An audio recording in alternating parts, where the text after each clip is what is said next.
Goa Organics వారి skin care, hair care, wellness products కోసం AP, తెలంగాణలో డిస్ట్రిబ్యూటర్లు కావాలను వివరాలకు స్క్రీన్ పైన ఉన్న నెంబర్ కి కాల్ చేయండి. ఏపీ డీజీపీ రాజేంద్రనాథ్ పై కేంద్ర ఎన్నికల సంఘం బదిలీ వేటు వేసిన విషయం తెలిసిందే. ఈ క్రమంలో కొత్త డీజీపీ పోస్టులో నియమించేందుకై ముగ్గురి పేర్లను సిఫార్సు చేసింది రాష్ట్ర ప్రభుత్వం.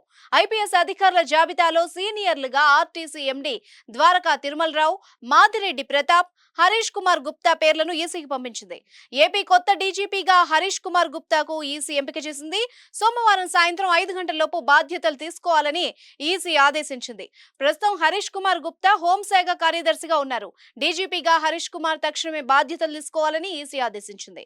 ఎన్నికల వేళ డీజీపీ పేరు మార్పు మరింత ప్రాధాన్యాన్ని సంతరించుకుంది. సుమన్ టీవీలో మీ పర్సనల్ అండ్ బిజినెస్ ప్రమోషన్స్ కోసం కింది నెంబర్కి కాంటాక్ట్ చేయండి.